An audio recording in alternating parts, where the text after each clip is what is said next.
It is the Pittsburgh Penguins Q&A from Newark, actually West Orange, New Jersey. I am Dan Kingerski on the National Hockey Now and the Pittsburgh Hockey Now YouTube channel. Do me a favor before we begin. Obviously, I'm not at the arena.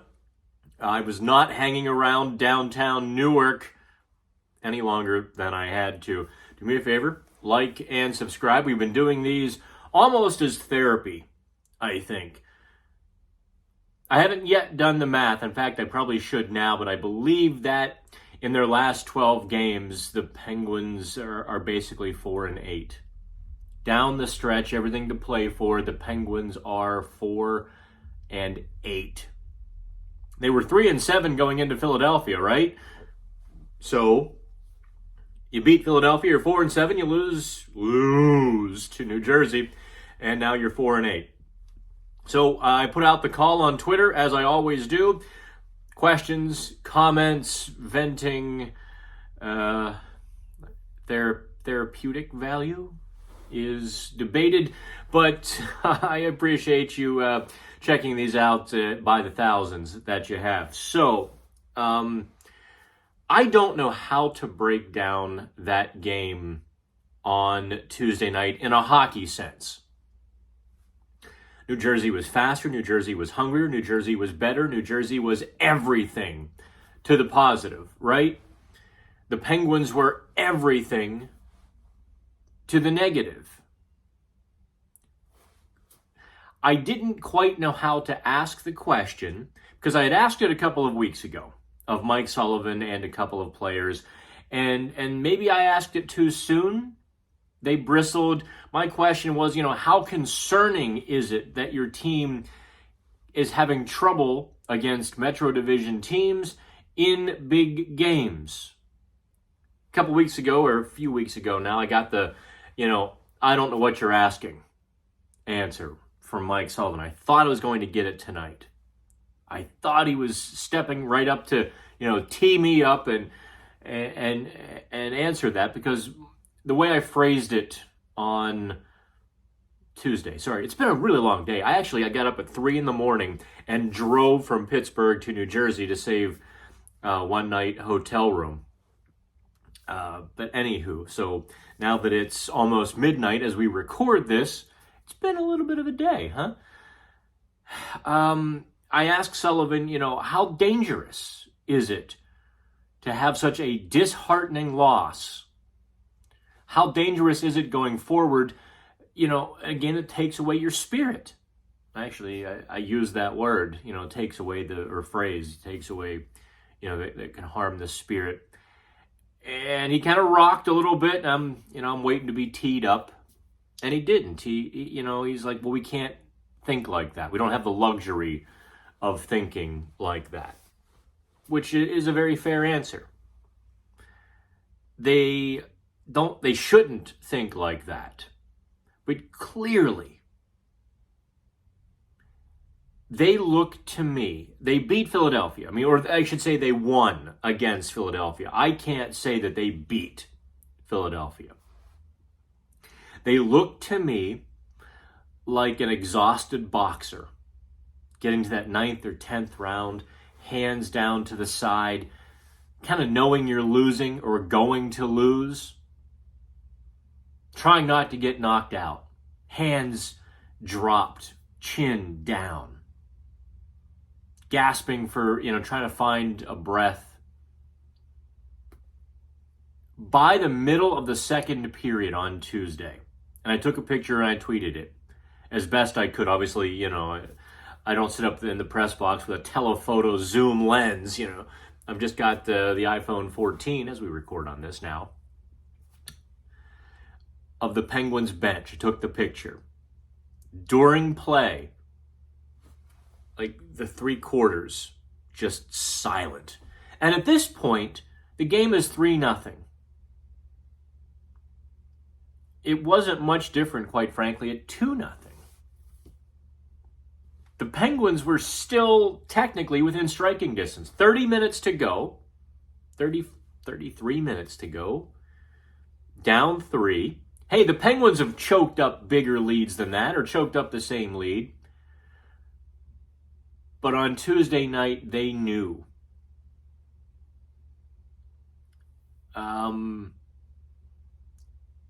In every playoff series, Doc Emmerich has talked about this, and I don't know if I stole it from him or if I had my own language. I think I had my own language from my time in the minors.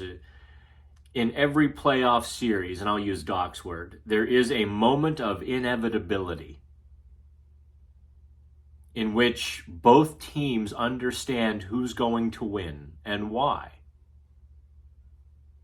It felt to me on Tuesday night, as disheartening as Boston was, it felt to me like the Penguins had their moment of inevitability. They might make the playoffs, they might not. That is almost irrelevant to them, I think. They were smacked in the face with the cold reality they are nothing close to a Stanley Cup contender. They couldn't skate with New Jersey. They couldn't keep up with New Jersey. They couldn't do anything against New Jersey. Now, in fairness, Sidney Crosby pushed back. I've got my laptop here. Let me pull up Crosby. I thought Josh Yohe asked a pretty cogent question. Are you concerned about the direction of the team? Simple enough.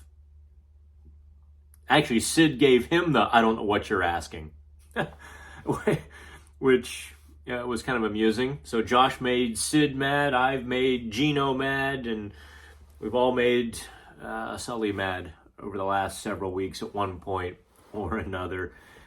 I don't think the Penguins are accustomed.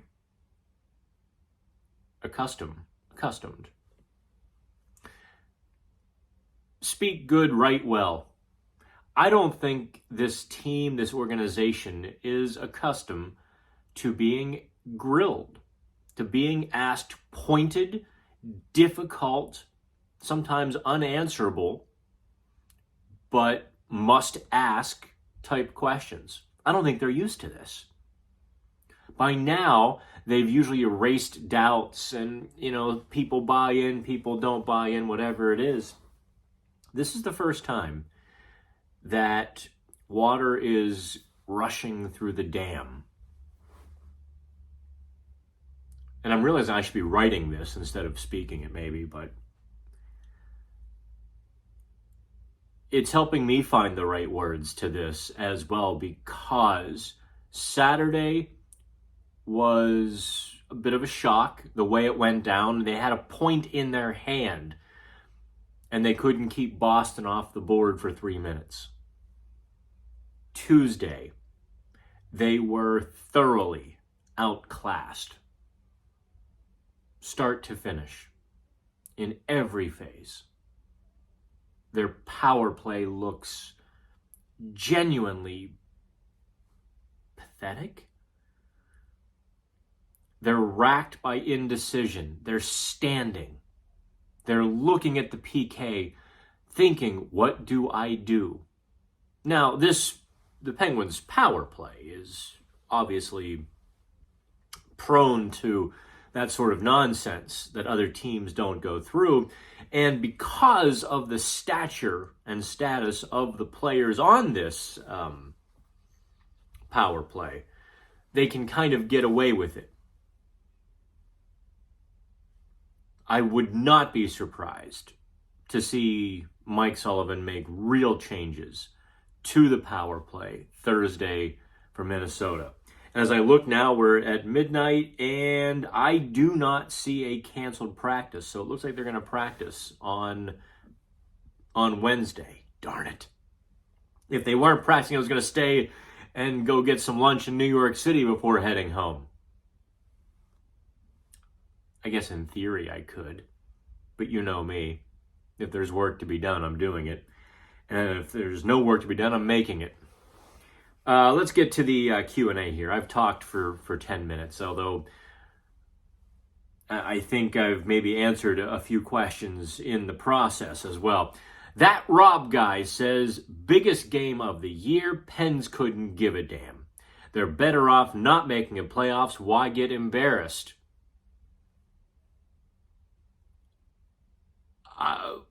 Rob, I get this a lot, and I've addressed it on TV, radio, print, podcast. Why make the playoffs? Because look, the draft position is negligible.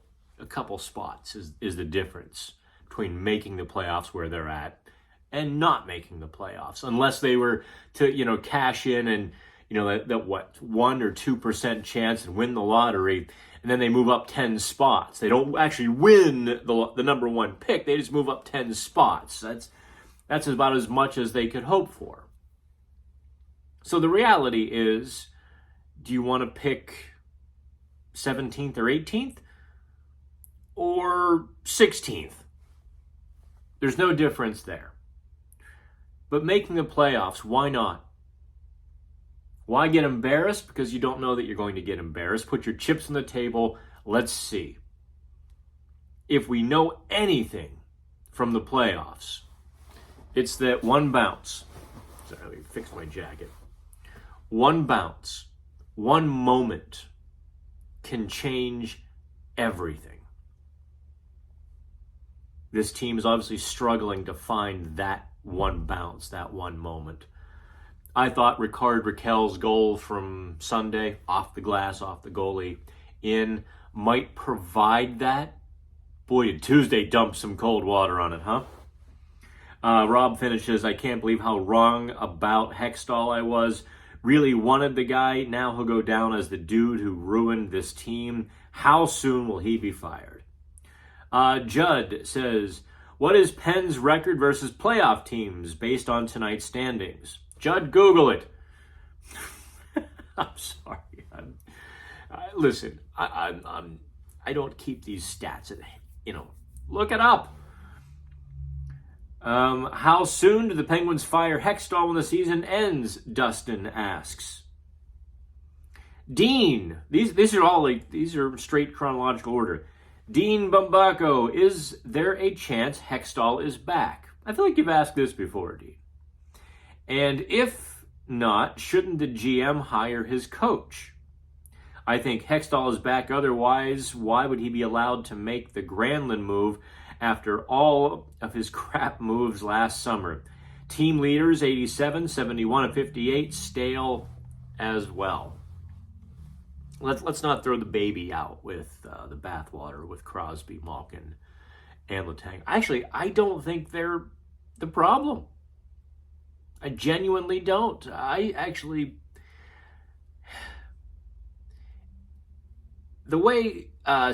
and Evgeny have reacted in the last couple of games to some tough questions, angrily or snapping back just a wee bit. Okay, maybe Malkin snapped back a bit more against me than Sid did against Josh, but I think they would never, ever admit it. I'm willing, but in their shoes, I would be frustrated as hell with the team around me. Nobody's having a career year. Nobody is picking up the slack on any sort of consistent basis. Look, the Penguins' offense, and we're going to leave Brian Rust float a little bit, because I know that's a sore subject with you all. You all want to bury Brian Rust, and I don't quite understand that. He's obviously not had a great year. He's pressed. He's squeezed the stick. He hasn't produced to the level of a guy making $5+ million. He'll tell you that. But guys do have, a bad year, especially after a big contract. Just seems to be a sort of a thing. It's a pressure, it's a mindset. It just changes things. And once you get off on the wrong foot, seasons can go sideways. And I think Rust's season has gone sideways. Doesn't mean he hasn't played his heart out. But anyway, I'm getting sidetracked. Aside from Sidney Crosby, Evgeny Malkin, Rickard Rakell, Jake Gensel, I guess I should put Zucker in there. that's been the Penguins' offense. The third line certainly, I think, is improved from where it was 2 months ago with Ryan Poehling in the middle, but they're not contributing offensively. The fourth line, infinitely better, not really contributing offensively. The defense had a hot streak January, February, ice cold November, December, back to ice cold. They're not just ice cold on the score sheet, is the Penguins' defense. They're seemingly a non-factor in the game. Now, I know your third pairing is Chad Ruedel and Mark Friedman. Okay. That just puts more onus on Jeff Petrie to be better. And Petrie, again, was victimized heavily, especially in the first period on Tuesday. Jeff Petrie was brutalized by the Devils. Pinch 2-on-1, pinch 2-on-1. He's out of sorts. Nothing more I can say about that. But to the point about all of these Hextall questions, I will tell you the same thing on April 5th, that I told you a week ago, and 2 weeks ago, and 3 weeks ago, and 4 weeks ago, when you were chanting, "Fire Hextall." And that is, I have no idea. I was shocked to learn, a guy I've bumped into several times at the arena was actually part of the FSG ownership when he was in the locker room with Chris Letang's 1,000th game. It's just a dude. Just some guy around the arena with like a pullover sweater on. Kind of like I wear from Joseph A. Bank, kind of the little zipper. Except his wasn't as nice. Just kind of, a pullover sweater on with the collar. Didn't even wear a suit or dress up for the occasion. I was like, oh, that's the ownership. Maybe I would have been nicer. No, I'm not nice to anybody. But you don't know what they're thinking. We don't know really how much money they have committed. If they have given him specific instructions, which he has followed. Now, I will make the case to your ears. I wrote a couple of days ago that Hextall should be grilled by this ownership. The Wilkes-Barre-Scranton Penguins are not better off. There is a disturbing lack of centers in Wilkes-Barre. There's none. Now, look, I'm not saying they need to go find an NHL bubble player and stash him in Wilkes-Barre. That'd be nice. But you need some AHL centers to distribute the puck to your wingers. And the Wilkes-Barre Pens don't have that even. It's just a mess down there. They're one of the worst teams in the AHL. That, if you're trying to rebuild, simultaneously win now, something has to be improving, doesn't it? You can't have the farm team and the NHL team thundering to the rock bottom. Just can't have that. Especially considering you've now traded a second-round draft pick for Mikael Granlund. Did they keep their third-rounder? I thought they traded that in the Nick Bonino deal. Or they gave up a fourth for Montreal to eat salary and a fifth to San Jose for Bonino. I think that was it. Regardless, the Penguins have given up their earlier round picks now too. So there's just nothing going right with Hextall. Not all of it is his fault. Sometimes you make a good decision, it doesn't work. those are the tough ones. But in the other ones, you have to make good decisions. And I don't think Hextall really has made a lot of, he's made too many bad decisions, I should say. I don't know if he'll be back, though. I do think he needs to answer and account and have a plan to get out of this mess. It's nothing short of a mess. How realistic is an off-season turnaround? Pats Nation. How realistic is an off-season turnaround to give Sid and company 1 or 2 more runs? The answer to that question revolves around the either rebound potential of Jeff Petrie and Mikael Granlund, or the ability to trade both of those players. I think both have been weak spots for the Penguins compared to their salary. Petrie hasn't been bad all season. He hasn't been $6.25 million. He hasn't been, legit top 4 defenseman good. I don't want to kick him, but I think the Penguins were expecting a little bit more from him. And Granlund, $5 million for that production. Whew. And it's not like he's generating momentum in offense either. I understand. I see it. I just don't like piling on players. When you're all doing such a good job, I tend to stay away. If they can move out salary and then sit on their hands without spending it quickly, they've got a real chance, because there are going to be more teams next year up against the cap and begging for help, and the Penguins are going to have a chance if they can clear some salary cap space.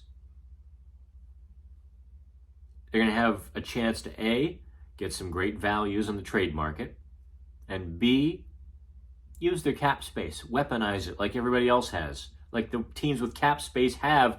Oh yeah, you want to move that player, it's going to cost you a first rounder. Thank you very much. That would be, those are quick ways to rebuild your team. And then you take that second round pick or that first round pick, and then you flip it for a player that you want. Jim Stripsky, will Mike Sullivan ever acknowledge this team isn't fast anymore and change the style of game they play? Jim, he actually has. Believe it or not, he has. It flies under the radar. He gave me the most detailed answer at Madison Square Garden one day. It was before the second game, before the 6-0 game. So that was what? Saturday night, they got just shellacked 6-0. And question, how do you deal with a team as fast as the Rangers? Do you have to make adjustments? Do you have to alter your style? No, he kind of gave me the horns a little bit, like, well, we kind of do have a style. We do decide, what style we want to play before the season based on our personnel. But then he really went into a hockey answer, that the game is changing from a possession game to a pursuit game. I never published it just because, I think for 99 of 100 people, it would be a snooze fest. But if you're asking me about the Penguins' style of play, I think they are more pursuit-based, more back-checking, more fore-checking. If you look tonight, the biggest thing that they just refused to do in the first period, they were insistent they would play on the rush. Did you see what New Jersey did or was doing to them? New Jersey frequently had 5 people lined up on the blue line. It was slightly staggered to kind of a 2-3. But New Jersey had 5 players within 10 feet of the blue line as the Penguins tried to rush in.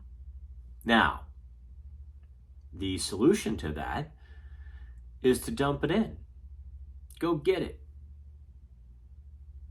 The Penguins time and time and time and time again tried to skate through it. It was just getting caught in Spider-Man's web time and again. So Mike Sullivan is adjusting his play. You're not ever going to see them go to something like a trap. You know, there are so many of these hockey systems that we all grew up with, which are now a bit antiquated. Let's go to Arteezy76. If I could fire one current Penguin into the sun and have the cap hit totally off the books, which player would it be? I don't fire any players into the sun. Let's be honest. If there was a player whose cap hit, I could just wave a magic wand. I think... That's a tough one, because obviously there's 3. You've got Jeff Carter, you've got Granlund. My finger doesn't actually go all the way out. Come on, there. Anyway. Yeah, I can do that, but if I did... Anyway. Carter, Granlund, and Petrie would be my 3 finalists for that question. And truth be told, I think I would scrub Jeff Carter's contract. Not that he's been the most disappointing, but 2 more years at 6.25, boy, you could get a couple players on the free agent market for that. Jay asks, when do Hextall and Burke go? Josh, in arguably the biggest game of the year, how is this the effort they put forth? It is absolutely mind-boggling. It is to me, too. I don't know if you read on Pittsburgh Hockey Now, I took the Penguins to the woodshed. The Penguins sinking, team showing ugly reality in heartless loss. And look, here's the crux of the story. Please click on it and just let it sit there for a minute. The Penguins are telling us and have been telling us who they are. They are the inconsistent team that isn't as good as they should be. They are the inconsistent team that struggles with motivation, want to, urgency. They might get mad at me saying that. The reality, the actions speak louder than the words. I mean, look, you all get frustrated with the same answers night in, night out, day in, day out. How do you think I feel? You know, I'm trying to ferret out stories. I'm trying to, and sometimes I'll even offer the guys some cover. I'll kind of offer them an out to see what, to get a different answer. But that's proven difficult this year. As Sidney Crosby said Tuesday night, we've done some good things. Maybe some games we should have gotten a point or 2 points, or we deserved a point or 2 points. That thinking is probably poisonous, actually. I don't think you can hit rock bottom until you let yourself hit rock bottom. Maybe the Penguins need... No, I can't go there and saying the Penguins need to miss the playoffs to wake up. They're too old for that. You can't waste an opportunity. But they certainly do need a louder alarm clock. That's about the last one. there are 18 replies. Why can't I see them all? Give me a second here. Let me go over to a different browser so I can look at all of your replies. Because I only got to about 7 or 8. I see 18 waiting for me.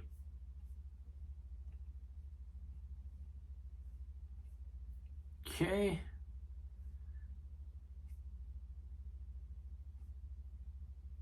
Brian says, give me one reason. Just give me one reason to stay here, and I'll turn right back around.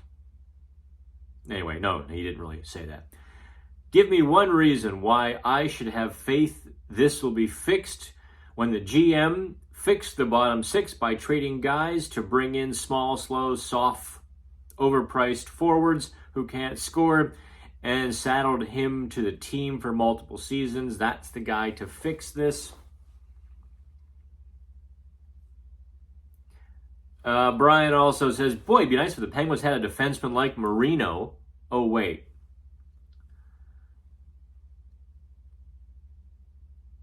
I think you might be forgetting Marino's last season and a half with the Penguins.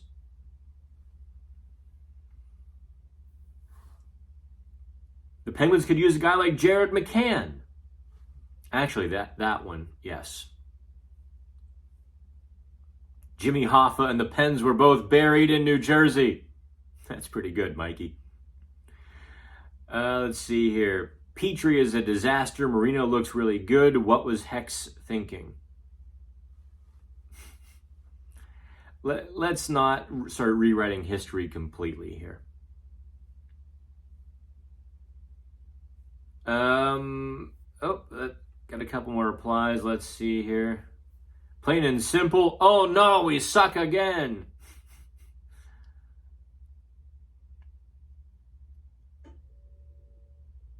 Have you heard of any names the Penguins organization is looking at to fill the GM position? Come on, Joe.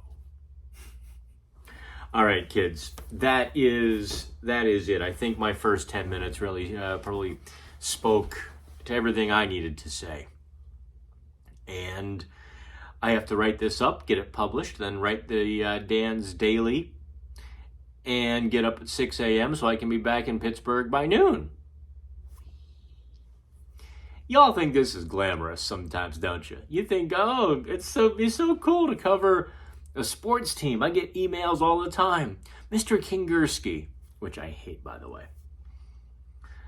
You know, I want to get into sports journalism. Can you give me tips? Or how do I get in? Or, hey, I had someone kind of stalk me for a job tonight. Like, hey, I can cover this team or that team. I was like, This is the life. I'm in a hotel room. This is my dinner. Oh, this and a little bag of pretzels from the hotel minibar, because in West Orange and actually most of Newark, the restaurants close at sundown. They just roll up the sidewalks and they hide. And I didn't have a chance to get into New York City. See it. I can see it. I can see the glorious pizza and the gyro stands and the kebabs. I know Little Italy is still open. Anyway, do me a favor. Like and subscribe.